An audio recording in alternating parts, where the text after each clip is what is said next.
Hello my friends. This time, we are making our first All Inclusive Trip to Hurghada, Egypt. We were staying in the Palm Beach Resort, a little outside of Hurghada.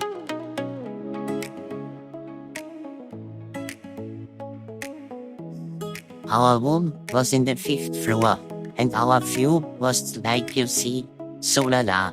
Backside the road, left, an empty resort with a beautiful house, and in front the resort and sea view.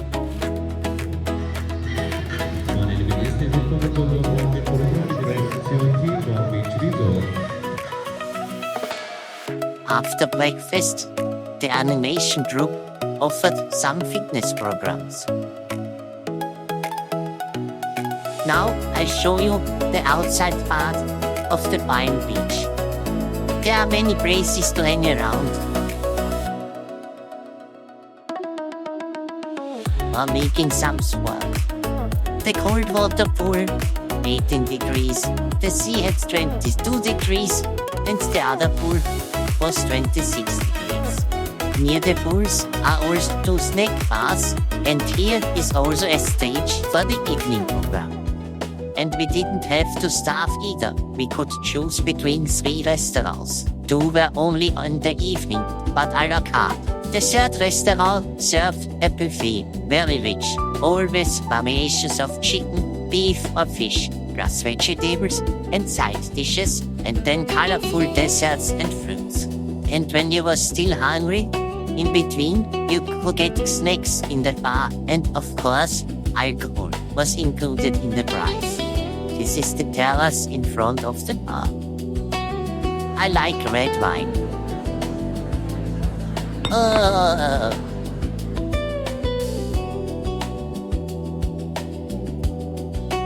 In the evening, there was always a show, like quiz, or a disco.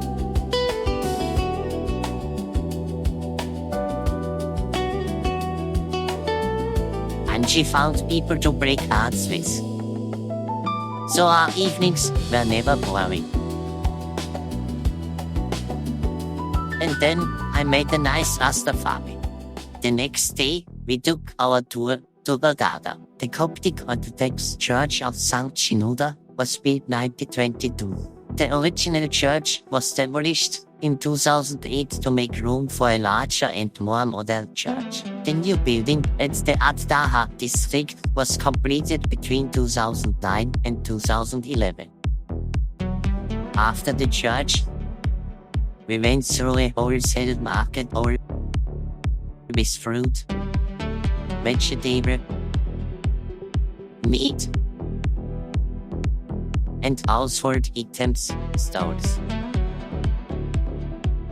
There was also a small coffee shop. And lots of nice people.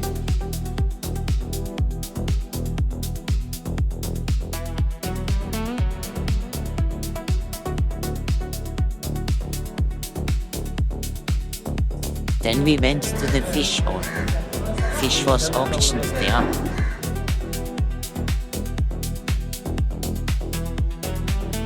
There was a lot of colorful fishes to buy.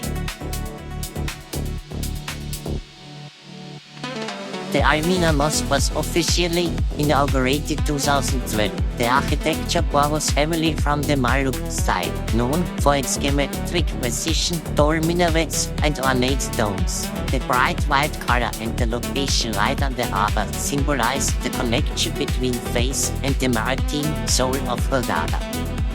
Our next stop was at the marina. I was once able to ride a camel there. There are a lot of restaurants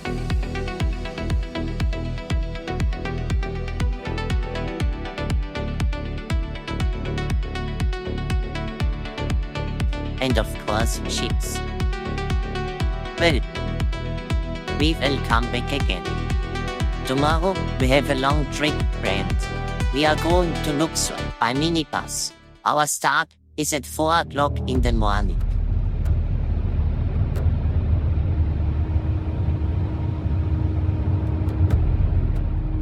Welcome in Luxor.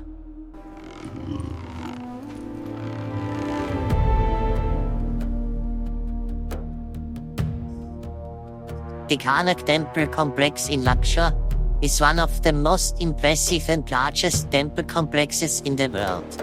It was the most important religious center in the ancient Egypt for over 1,500 years and is dedicated to the god Amun-Re. The story of Karnak is a chronological diary of the Egyptian pharaohs. Construction, demolition and expansion took place here almost continuously over a period of more than 1,500 years. In the 4th century BC, Ramses II and Seti I, they completed the monumental Great Hypostyle Hall, which was supposed to symbolize the center of power of the empire. Karnak became the most important religious center in the ancient world. At this time, Luxor was the capital of Egypt. Afterwards, we went on a little Nile cruise.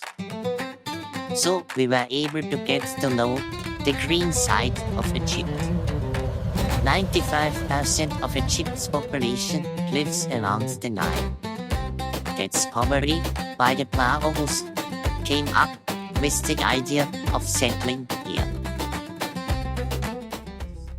After the boat trip, we are going to the Valley of Kings. The Colossi of Memnon are two monumental ancient Egyptian statues from the 14th century BC. The Modari Temple of Hatshepsut is one of the most impressive and unusual structures in ancient Egypt. It's located in opposite of Luxor. The temple is not only a masterpiece of ancient architecture, but also a monument to the extraordinary ambition of one of the most powerful women in world history. Hidden deep in the desert mountains of Egypt lies the most mysterious cemetery of antiquity, the Valley of the Kings. Mount Elgon, the Horn, towers over the valley. Its shape reminiscent of a natural pyramid. For more than 500 years, the most powerful pharaohs were buried here. To protect their treasures from grave robbers, they abandoned giant pyramids and secretly built their tombs deep into the solid rock.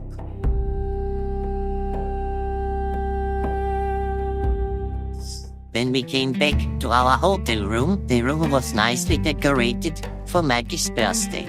As a gift, he received a visit to the sauna, and the next day, we had a new adventure planned. A boat trip on a semi-submarine.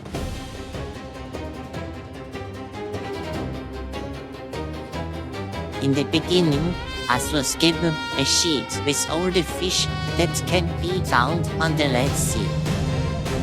But the truths look different than colorful. The diversity of sea creatures was clear. Apparently, this reef is dying too.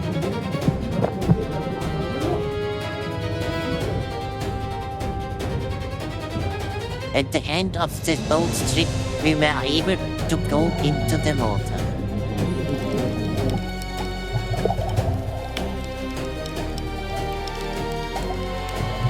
I didn't see the shark.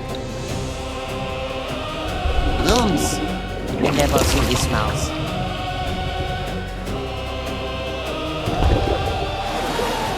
But he doesn't like straw and spit me out again. Afterwards, I was happy to see the sun again. Back in the hotel, I visited my Rasta friend, and we smoked a calming cigarettes together. Next day, we were taking a taxi to Elguna. The story of Elguna's origins is almost as fascinating as the architecture itself, because the city is not a place that has grown historically, but the result of a big vision in sand. It all started with Semi Sawiris, an Egyptian businessman. In the late 80s, he was looking for a quiet place on the Red Sea to build a private house and a mooring for his boat. He found an untouched stretch of coast north of Hurghada.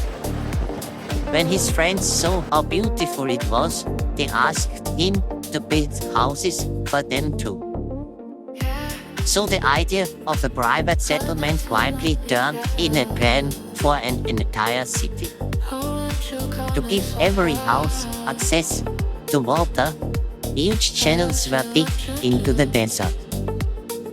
This is how the characteristic islands were created, which are now connected by bridges. There is its own international school, an offshoot of the Technische University of Berlin, and a state-of-art hospital. The city has its own disposal system, seawater desalination plant, and its own fresh food farm. Almost 100% of the city's waste is sorted and recycled. Hurghada was the first city in Egypt to receive the UN-backed Global Green City Award.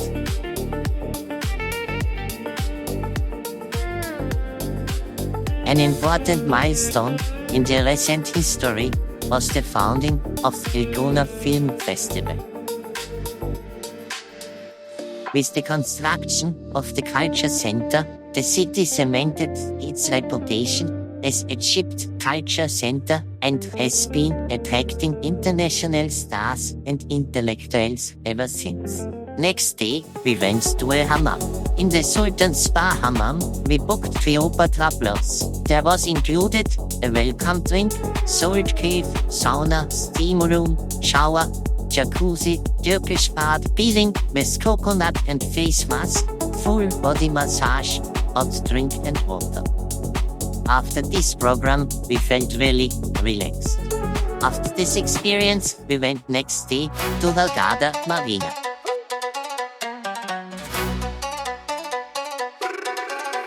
Tag und Nacht, ja Habibi, Straßen voll, Herzen heavy, Taxi, hopp, Lichter brennen, alle Augen auf uns kennen einen Namen. Hurghada Marina is one of the most exclusive and modern places in Hurghada.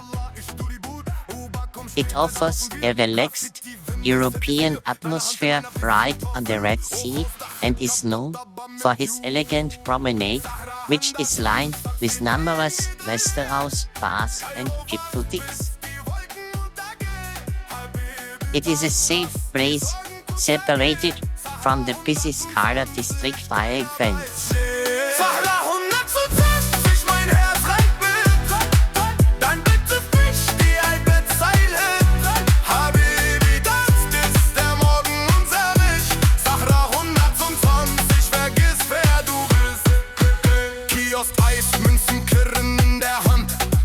This was great 14 days in Hurghada. We were never bored, there was always something to do. And if you consider that the price for one person was €1,000, including all the trips, food, drinks, shopping and tips for the personnel. So now we have to fly home.